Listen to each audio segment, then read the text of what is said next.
Hello guys and welcome to Odds on Serie A Match Day 10 after midweek games. Leo Bachanian, we have Napoli on top of the table with Roma, both won, also Inter won. The problem was Milan dropping points again. It was a draw all over against Atalanta as we predicted, and we have Milan-Roma is the best game we have this weekend. Hello Leo. Hello, Edu. Yes, Milan-Roma. Don't forget Napoli-𝗀𝗻𝗀. For me, is one of the best games we're gonna have this weekend in Europe. And also, let's not forget Juventus or Igor Tudor is not anymore the manager of Juventus. Indeed, he was sacked after we did the video. It's a classic, and Spalletti now is taking a train to Torino to enjoy Martini and to enjoy the rain in the north of Italy with his Fiat. So, guys, we have already a lot of comments. Let's enjoy Serie A. The fight for the title is really tight this season, so don't forget to press the like, subscribe. Let's go on now with the show.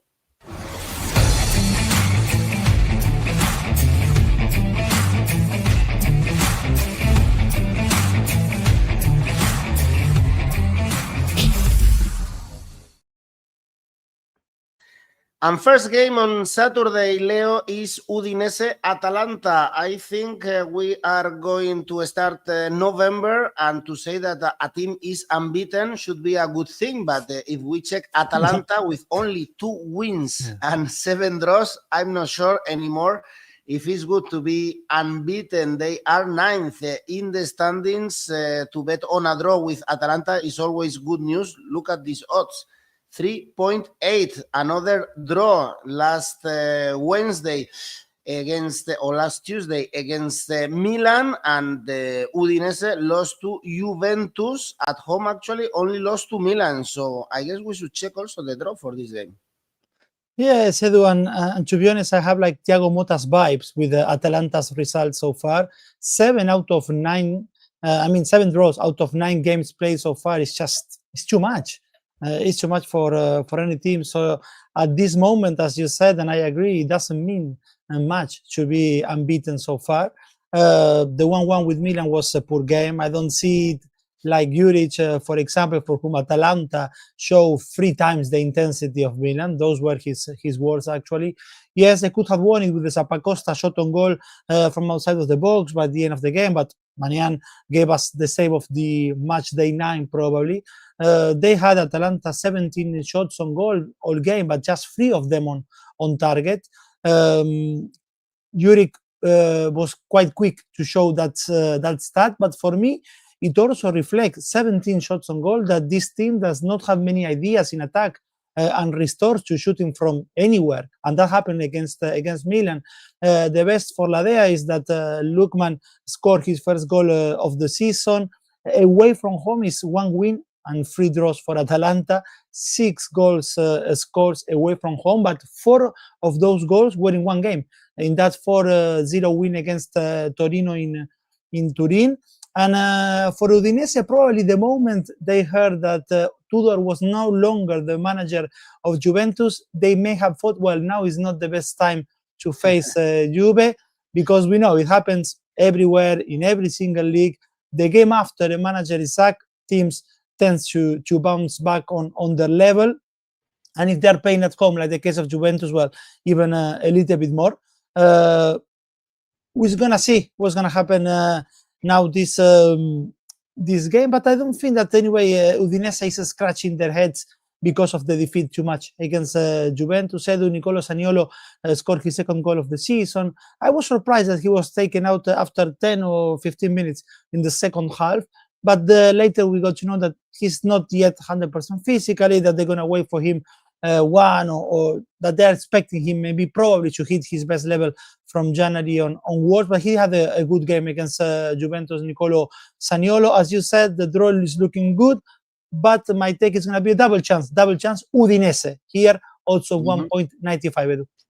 Well, the draw should be on the cards, as 𝗀𝗻𝗀𝗀𝗀𝗀 is telling us. Also double chance for Data Hassel, score, goalless draw or 1-1. Indeed, this is very likely to bet on a draw when Atalanta is playing. And then one of the games of the weekend, as you mentioned, Napoli, 𝗀𝗵𝗄. And here, Leo, I think we should take a look also at the odds for 𝗀𝗵𝗄, or perhaps the double chance here is 4.8 for 𝗀𝗵𝗄 to win. Okay, you are playing in Napoli, is top of the table, but still the team is not as solid as we could think if we check the standings. It was a very important win against Lecce, against 𝗀𝗵cie scoring, and the worst news came about De Bruyne. We mentioned it in our previous video, but I think the medical report was even worse. He's going to miss a lot of months from the competition. Perhaps I have a Belgian friend, and he was happy because he should be fit for the World Cup, but it's 2-3 months out. I'm sure Conte is not happy about this news, and 𝗀𝗵𝗄 got a very important win against Verona, 3-1, and they are fifth in the standings. One of the surprises, if we can call them, in this Serie A. Is amazing the job Cesc Fabregas is doing in the league. Yes, absolutely, Edu. And to be honest, the 3-1 against Verona was good. And preparing this game, I was thinking, well, will 𝗀𝗵𝗄 restore to what we talked last show, one good display and a win followed by a not very good performance? Could be, but the vibes, at least with them, is like they keep improving and improving. This is not a game for me to go on Napoli to win 2-0, which is a team that many times came good, but this is not the game for that. This is not the game for Napoli to win 2-0. Probably it's not the game to go for X1 either, because 𝗀𝗵𝗄 is playing very well. And to be honest, Edu, the show something that shows us that they're in a very good level and they're a good team, that they keep building on what they have done by the end of last season, is that those games that you expect 𝗀𝗵𝗄 to win, they're winning them. And Verona was one of those. And they went to halftime 1-1, and probably another time, or at the beginning of last season, you could have thought, okay, probably second half could be a little bit nervous, and they could end up losing the game or just drawing the game as it was at halftime. And no, they went for the second half. They pushed, they scored 2 goals. They could have been like even more.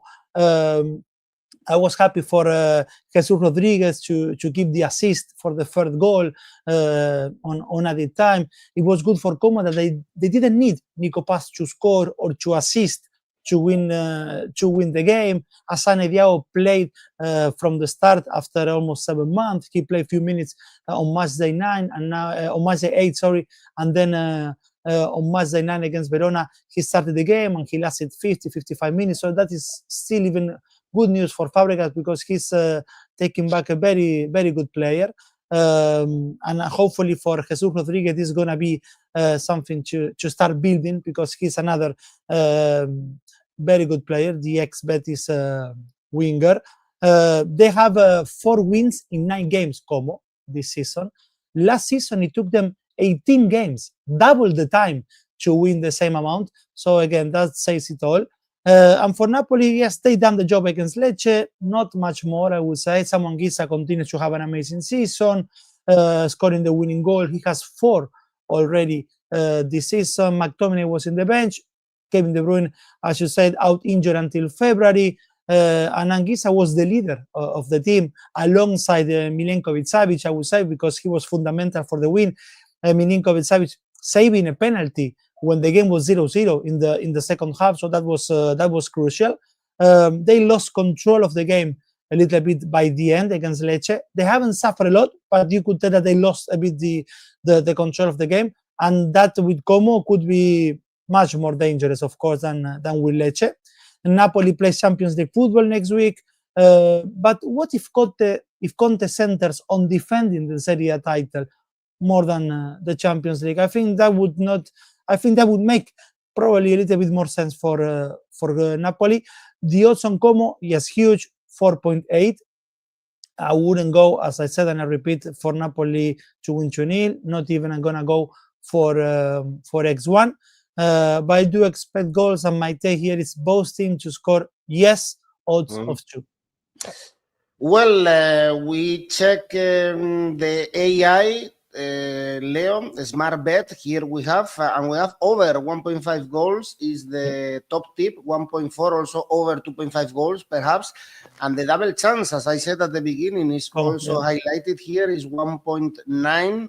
The draw, as 𝗀𝗵𝗀𝘀 is saying, is really possible. Data Hustle is also going for both teams to score. 𝗀𝗵𝗀 are performing really well. A great season for 𝗀𝗵𝗀 also. Last season was their debut in Serie A and was great. And Cesc Fabregas is doing a great job at the lake. And then we go north, Cremonese, Juventus. Spalletti has been appointed as Juventus manager. I think this is a really good appointment for Juventus. Spalletti is a better manager, in my opinion, than Igor Tudor. So now I'm confident of this Juventus performing quite well, even without Tudor. They were able to bounce back to beat Udinese after a really bad streak. We saw 𝗀𝗻𝗀 and 𝗀𝗏𝗀𝗀 starting the game. I saw some tweets, Leo, pointing as 𝗀𝗻𝗀 as one of the worst signings of the summer. I don't know if it's too harsh on the Belgium, but beating Cremonese, be careful. It's really difficult. Only one defeat this season for this newly promoted team, really close to the European spots. Absolutely, and they are the story of the season, or one of the stories of the season. Cremonese, Davide Nicola and his magic, a real 6-pointer against Cagliari, against Genoa, in Genova, two beautiful goals from Bonazzoli, 4 goals for him already this season, just one defeat for Cremonese so far, and that was against Inter and in San Siro. At this moment, Davide Nicola is a contender for manager of the season. Still early stages, but very good for him and Cremonese. 14 points is incredible at this stage. Strange that they're doing better on the road than at home, where they won only on Matchday 2 against Sassuolo, but they are undefeated anyway at home. So far, I love that Bardi wears the number 10 and his attacking partner Bonazzoli the number 90 to make it 100 in attack. I like that. Bardi played all game. He looks increasingly settled. And we will see the type of welcome that Bardi and Bonazzoli could give to Luciano Spalletti. I think it's a good appointment for Juventus. There were not too many options anyway at this moment. Probably if they would have waited a month or two, they could have landed Arne Slot, maybe, because he's going that direction. The way things went with the Nazionale for Spalletti shouldn't make anyone to think that he won't work at Juve. I don't think so. He's a Serie A winner, something that the Vecchia Signora needed, a know-how that Tudor didn't have, could not provide. I think we're going to see changes straight away. For instance, we won't see 3 at the back. As with Tudor, Spalletti has always favored a 4-3-3. We will see if he's the one that is going to revitalize Jonathan David as well. You were talking about 𝗀𝗻𝗀, but also Jonathan David is a case to see if he can take finally his season running in Juventus. Kobe Miners to see if he can take off. Last season was one to forget for him, and this one nothing have changed so far. We will see if he's able, Spalletti, to give Kenan Yildiz the needed confidence to become week in, week out a great performer. 𝗀𝗏𝗀𝗀𝗀 scored against Udinese. We will see it's going to be now 𝗀𝗻𝗀𝗀, or with Spalletti is going to be the turn for Jonathan David to start on Saturday. Away from home, it's just 1 win for Juventus and just 2 goals scored in 4 games. Champions League football as well on Tuesday for Juventus, Sporting Lisbon. But anyway, for Spalletti, there's no time for rotation. He needs to go with the best 11 he can. X1 odds here at spectacular 7. I won't go that route, but still, I will keep backing this Cremonese. If it's not to win, at least not to lose heavily. Cremonese Asian handicap plus 1.5, odds of 1.58. Okay, well, Arne Slot, one of the favorites to get back in England, of course. David is telling us Bardi to score, 𝗀𝗏𝗀𝗀𝗀, Juve to win, and both teams to score. 𝗀𝗵𝗀𝗀𝗀, Cremonese Asian handicap plus 2. I guess the odds are very low for this because Cremonese is performing really well. Navina, Juve to win. David, I can see Spalletti making a Juve tattoo. Well, I guess for him, after being in St. Petersburg, Juventus is kind of being in the Caribbean for him. In Torino, he can be without T-shirt, as he was with the Zenit fans, without a problem. Great manager. Spalletti, I think, is a really good upgrade for Juventus. And one of the favorites to win the title, Inter, on Sunday morning, going to Verona. Actually, the bookies still place Inter as favorites to win the title, even if they are 3 points behind Napoli. Odds for Inter to win the title is 2.3. They were able to bounce back against Fiorentina after the defeat in the Maradona 3-0, but the first half was really tough, actually. And we saw Calhanoglu scoring a beauty, the first goal, unlocking the deadlock. And Calhanoglu, Leo, he's the top scorer of this competition with 5 goals together with Orsolini. We are not having great top scorers in this Serie A. If you go to Verona, you need to win. For Inter, it's only 5 points. For Verona, they are still winless. So I guess we should take a look at Inter to win is only 1.4 though. Yes, Edu, and it's true that Calhanoglu scored a nice goal from outside of the box, but I thought you were going to mention Petar Susic goal, because we don't see too often a futsal goal. Exactly, that was an amazing one, and I couldn't get bored of watching it over and again. Petar Susic goal against Fiorentina. Isn't Nerazzurro written all over here? That's what it is. Comfortable 3 points for 𝘀𝗵cie team on Wednesday night. They needed the 3 points as well to bounce back quickly after that defeat at the Diego Armando Maradona, but also because Napoli and Roma had won their games before they play. It's now 8 wins in the last 9 in all competitions. It wasn't just for Susic that 𝘀𝗵cie was happy. 𝗀𝗵cie, the German central defender, also had his chance to start. He did well, winning almost every duel against 𝘀𝗵cie. For Inter, before Calhanoglu's opener, probably was difficult at times to break that low block of Fiorentina. But after that goal from the Turkish midfielder, they found the spaces they needed and they made it easy. Considering that they play Kairat Almaty in San Siro in Champions League, I don't think we're going to see a lot of changes. Probably Boni returning to the starting 11 instead of Esposito, maybe Acerbi for Vicek, but not too many. Verona, relegation zone, still winless, and already with a goal difference of -9. For Inter, 2 defeats this season came away from home, but that was against Napoli and Juventus, and Verona is neither Juventus or Napoli. Last season, Inter visited Verona and left with a 5-0 win.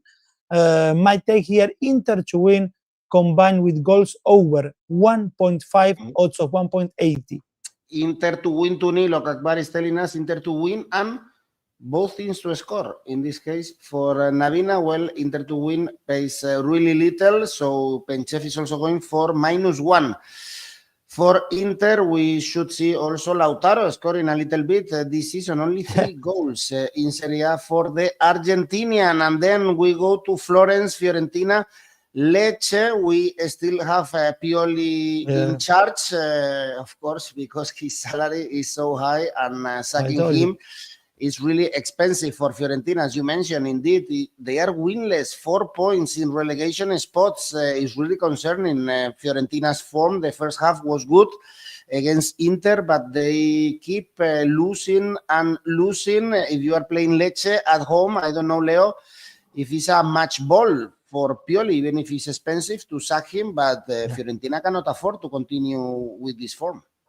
I was going to say that, Edu. I mean, as much as I completely agree that they haven't been sacked yet because of his salary and the compensation he would need to get, from this one, there is no escape. A draw or a defeat with Lecce at home, he's out. It comes a point where directors need to make a decision, and that could be a case against Lecce if that happens, a draw or a defeat, or even, to be honest, even a win without convincing could be the case for Pioli to be sacked. In San Siro, it was not worse than a 3-0 because David De Gea I mean, he had 4 key saves with Fiorentina still in the game until Calhanoglu scored the 1-0. It was poor in all aspects for La Viola. It was clearly a team to set up if they could somehow manage a miracle and rescue a point. Pioli looks a bit low sometimes as well during games. His substitutions difficult to understand many times. Not even the case of having won the 3 games in the Conference League serves to help Pioli's case. His post-match press conferences are also far from convincing. He keeps repeating, yes, we have problems, but I'm not worried. Well, you probably should start worrying, my friend, because this is going nowhere. At the Artemio Franchi's 3 defeats in 4 games, just 3 goals scored. Lecce away from home has more goals than Fiorentina at home so far, with 4. In Via del Mare against Napoli, Lecce played a good game. They pushed until the end. They had that massive chance, as I mentioned before, with Napoli to open the scoreline, but Francesco Camarda missed the penalty. It was tough for the 17-year-old, but probably a tough and a valuable lesson for him. At least he showed personality, asking to take the penalty himself. I can't trust Fiorentina at all. If Pioli proves me wrong, great, but their trajectory gives me nothing to believe in them. That's why my take here is Lecce Asian handicap +1, odds of 1.72. Also, David is telling us Lecce are not losing this one, even with Di Francesco, but attacking football, Fiorentina winning this one. 𝗀𝗵cie, he is trusting La Viola, difficult here. Navina, I see both teams to score for this game. It's really strange, Leo. We are almost in November, and we have 4 teams without a win in Serie A. One of those is Pisa, playing in Torino, even still without a win, but they are out of the relegation zone with 5 points. The team from Gilardino, they drew with Lazio. It's a team that they are drawing a lot, also with Milan, so it's not that bad when you are going back from Serie A. And Torino, only 3 wins this season after getting back-to-back wins against Genoa and Napoli. They drew with Bologna, also a good result. That's why Torino are favorites, and actually the odds are not bad, 2.0. Yes, they are favorite. Edu, I can agree with that. A point in Bologna was good for the Granata. For any team to visit Bologna and get a point is good. It was a very truculent start for Marco Baroni, like Pioli to some extent. It looked at the beginning, but he overcome that initial adversity. Torino left San Siro with a 5-0 defeat against Inter early in the campaign, worse than Fiorentina's 3-0 defeat.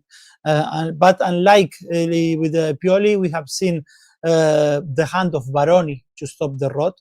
I think that Baroni's switch to 3 at the back has completely transformed the team. Because they conceded 13 goals in the first 6 games. They have now just let in 1 goal in the last 3 matches, Torino. Not all is great, of course. There are plenty of moments when Torino looks very slow, that they need an injection of pace. It happened during the first half with Genoa. It happened the same with Bologna. And the difference they're making on second half is telling, because they play faster and they do create chances. They have the best chance actually to win the game against Bologna with Che Adams hitting the crossbar in the second half. With Pisa, spaces are going to be difficult to find. Pisa is one of the best teams defensively, very well organized, Edu. And Lazio can say a word or two after the 0-0 in Tuscany. Yes, still winless, but I think they are not hopeless in the fighting to avoid relegation. With Genoa in such a poor state, with Verona playing with fire another season, they have reasons to believe Pisa that they can fight all the way. They are far from doing a Monza this season. They will need sooner than later, of course, to find goals. 5 goals in 9 games is poor, yes, although others are doing worse than Pisa. I'm taking the goals market route, but the goals market under, I think that one is written as well in this Torino Pisa. Goals under 2.5, odds of 1.63, my take. This could be easily a goalless draw with Torino. We have Navina, 1x, and over 1.5 goals. I think this is really risky. I don't see a lot of goals here. Also, David, I prefer this one. David, Pisa are not losing. X2 for him, Torino to win for 𝗀𝗵𝗀𝗀 or for 𝘀𝗵cie𝘄. I could see easily a draw. I think the relegation battle this season from Cagliari is really open. One of those teams that are involved in the relegation battle is Parma. Parma 7 points, only one win. Parma Bologna is the next one. This is a derby. I get hungry, Leo, if I see Parma Bologna playing in Reggio Emilia. Parma lost to Roma. It's only one goal scored, the one against Roma in the last 4 games. And Bologna drew with Torino and Fiorentina, still in European spots, but I guess Bologna should take the points from the Ennio Tardini. And sorry, talking about being hungry, when you read Parma Bologna, when you hear they're going to play, I have to say that Parma ham is way overrated. That Serrano ham from Spain. As a Spanish guy, I think yes, but that's the truth. But Italians are better, I believe, in selling their product than probably the Spanish government. But yes, let's see this one. I mean, I don't expect here a goal feast, as it was the case with Torino Pisa. Neither now with this Parma Bologna. 6 games without defeat for Bologna, but 2 consecutive draws now. The 0-0 with Torino at home was kind of boredom for the Rosso Blue supporters. The only moment in which they were made to stand was to sight in relief with that 𝗀𝗵𝗀𝗀𝗀 hitting the crossbar. We had Daniel Nicolini instead of Vincenzo Italiano in Bologna's bench because the manager was in hospital due to pneumonia, but he has now been discharged, Italiano, so good news, but it's quite possible that he won't travel to the Ennio Tardini. Nicolini made few changes in the team after that 2-2 against Fiorentina last week, and Santi Castro, despite scoring in Firenze, he sat in the bench. Orsolini, the capocannoniere with 5 goals, sat in the bench too. Dalin got his opportunity to start. Bernardeschi was given another chance to start. The very little Bologna producing attack was actually often with shots from outside of the box, especially with Bernardeschi. 13 goals for Bologna is not bad at all. Inter has 22, yes, but Napoli, top of the Serie A, has 16. But it's true that 4 of those 13 goals were in the 4-0 against Pisa, and that the team depends a lot on what Orsolini can create and can score in attack. It is not the first time I'm saying this, but he cannot be on the bench on this team, Orsolini. Regardless of the rotation, he must play if Bologna is to produce winning performances. But if Bologna has trouble sometimes in front of goal, what to say about Parma? 4 goals in 9 games.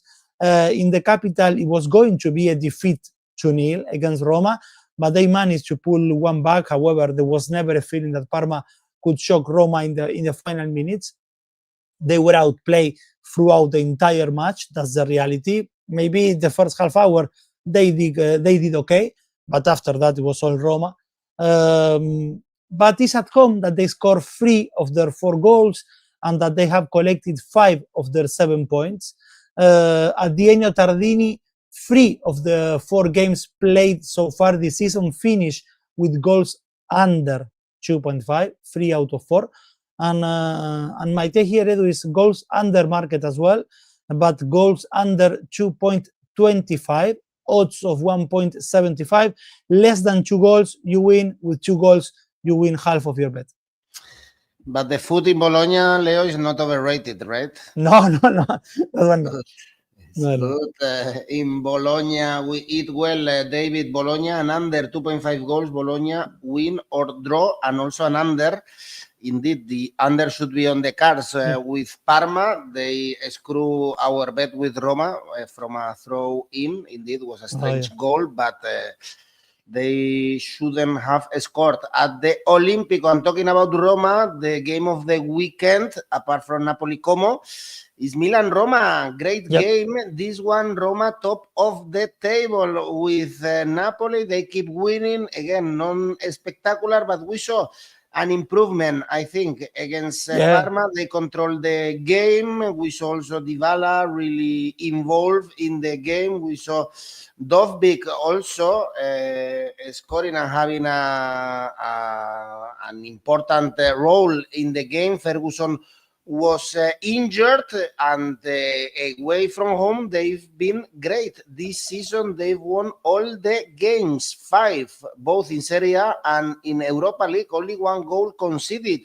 away from home. It's true that now San Siro is going to be a challenge, but they also won in the derby against Lazio and Milan.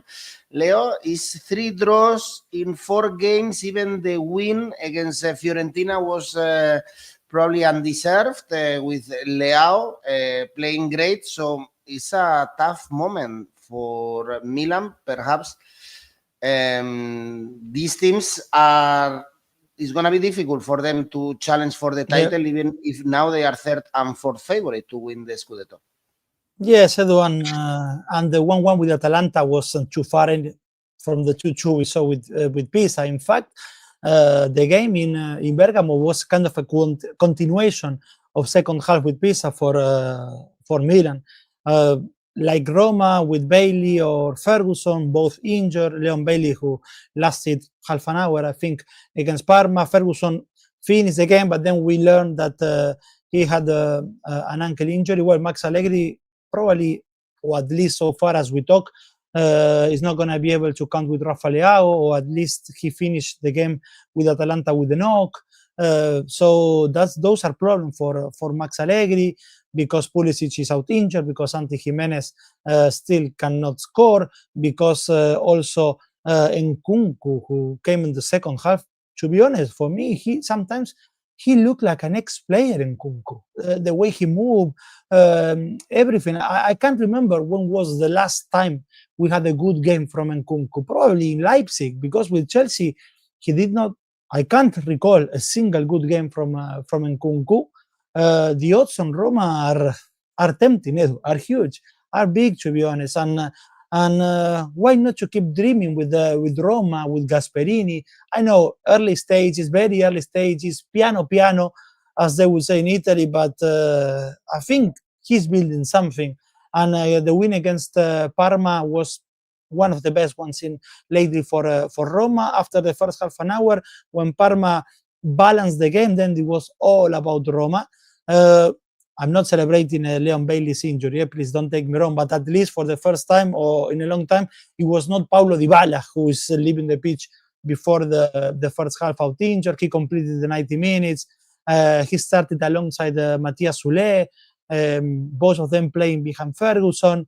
So now we're going to see, with Ferguson injured, if Gasperini opts for 𝗀𝗵𝗀𝗀𝗀, who, as you said, he scored against Parma, or if it's Paulo Dybala again playing as a false 9 in San Siro.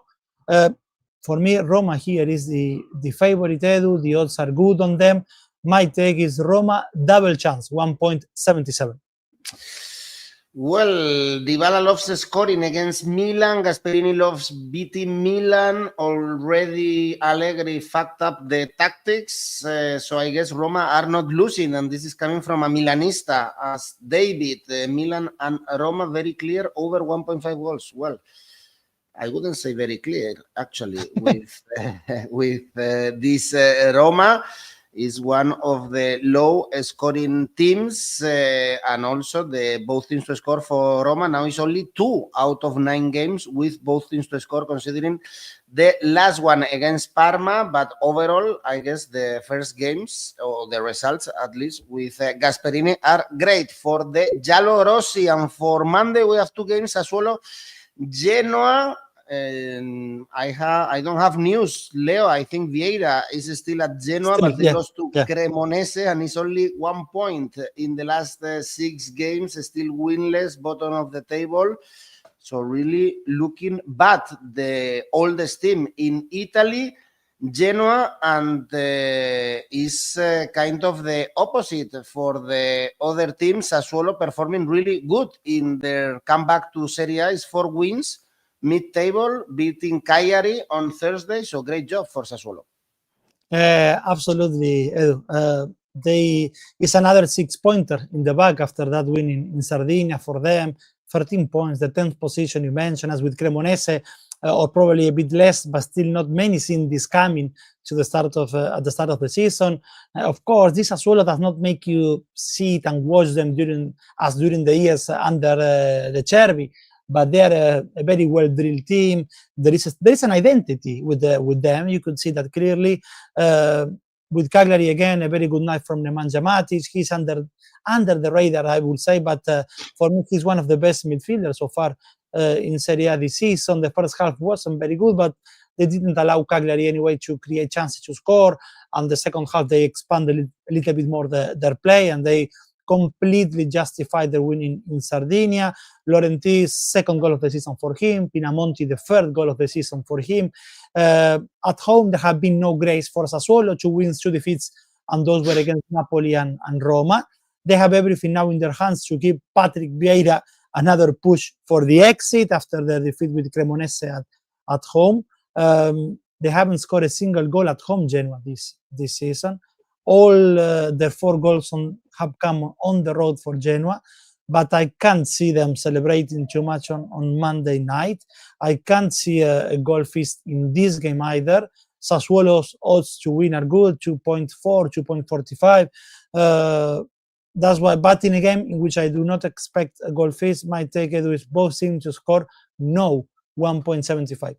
I'm just reading, Leo, Genoa considering major double sacking of manager and sporting director. So both are in risk. Sassuolo to win and under 2.5 goals for 𝗀𝗵𝗀𝗀. And the last game is Lazio Cagliari. A bit also disappointing. This Lazio, mid of the table, still not far from the European spots. They drew with Pisa, so they are unbeaten in the last 5. Cagliari lost to Sassuolo, but still 9 points. I don't think they are in risk. Both teams in the middle of the table.